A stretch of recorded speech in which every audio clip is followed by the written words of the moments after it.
গত 11 জুন বুধবার রাতে রোহিঙ্গা ক্যাম্প 15-তে বসবাসরত মোহাম্মদ রহিমুল্লাহর ছেলে মোহাম্মদ হাফিজুল্লাহকে রোহিঙ্গা সন্ত্রাসী নবী হোসেন ও এনায়েতুল্লাহর যোগ সাজসে র্যাব পরিচয়ে 3 জন অস্ত্রধারী সন্ত্রাসী বরখাস্তকৃত সৈনিক সুমন, সন্ত্রাসী ফারুক, সন্ত্রাসী শিকদার নিজ বসতঘর হতে ডেকে নিয়ে জঙ্গিখালী গহীন পাহাড়ে আটকে রাখে।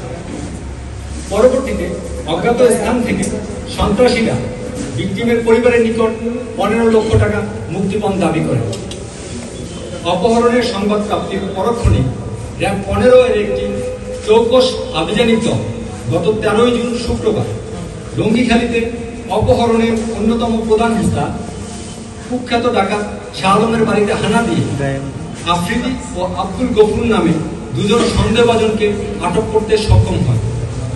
র্যাবের গোয়েন্দা কার্যক্রম আরও বৃদ্ধি করে গত 14 জুন শনিবার মরিচা বাজার থেকে অপহরণের মূল হোতা বরখাস্তকৃত সৈনিক মোহাম্মদ সুমন মুন্সিকে আটক করতে সক্ষম হয়। বরখাস্তকৃত সৈনিক সুমনকে নিয়ে তারই দেয়া তথ্য মতে ভিকটিমকে উদ্ধারের জন্য গত 15 জুন রবিবার র্যাব, বিজিবি, পুলিশ, এপিবিএন ও বন বিভাগের প্রায় 2.5 শতাধিক জনবল নিয়ে ভিকটিমকে আটকে রাখার গহীন অরণ্যে একটি যৌথ অভিযান পরিচালনা করে অপহরণের প্রায় 72 ঘন্টা পরে ভিকটিম হাফিজুল্লাহকে উদ্ধার করতে সক্ষম হয়। এরই সাথে একটি দেশীয় আগ্নেয়াস্ত্র, 3 রাউন্ড অ্যামুনিশন ও র্যাবের ইউনিফর্ম ও একটি ওয়াকিটকি উদ্ধার করতে সক্ষম হয়েছে। রান্নায় আমার ভালোবাসা Jamuna gas stove. Jamuna gas stove, আধুনিক, নিরাপদ ও দীর্ঘস্থায়ী। আটককৃত সন্ত্রাসীদের তথ্য মতে আমরা গোয়েন্দা কার্যক্রম আরও বেগবান করি এবং গত 27 জুন শুক্রবার হাফিজুল্লাহ অপহরণের সাথে প্রত্যক্ষভাবে জড়িত কুখ্যাত ডাকাত শিকদারকে গ্রেপ্তার করতে সক্ষম হই।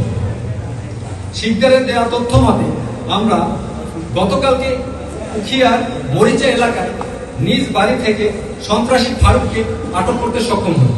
ফারুকের কাছ থেকে অপহরণের ব্যবহৃত 4টি র্যাবের ইউনিফর্ম, একটি র্যাবের ফেক আইডি কার্ড, একটি হ্যান্ডকাপ, একটি দেশি পিস্তল, 2টি দেশীয়, আমি একটু ভুল বলেছি, একটি বিদেশি পিস্তল, 2টি দেশীয় আগ্নেয়াস্ত্র, 10 রাউন্ড তাজা অ্যামুনিশন, 11 রাউন্ড এমটি কার্টিজ এবং একটি চাকু উদ্ধার করতে সক্ষম হই।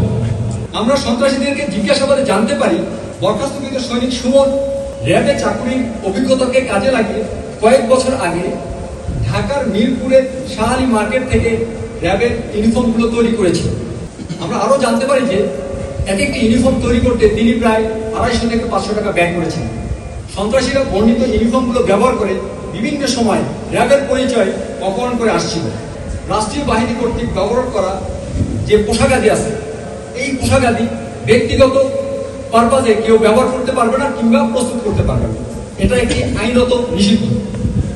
আপনাদের মাধ্যমে দেশের সকল টেইলার্স কিংবা পোশাক প্রস্তুতকারী কোম্পানিদেরকে সতর্ক করতে চাচ্ছি যে এই ধরনের কর্মকাণ্ড থেকে তাদেরকে বিরত থাকতে হবে, অন্যথায় তাদের বিরুদ্ধে আমরা কঠোর আইনানুগ ব্যবস্থা গ্রহণ করতে বাধ্য হব।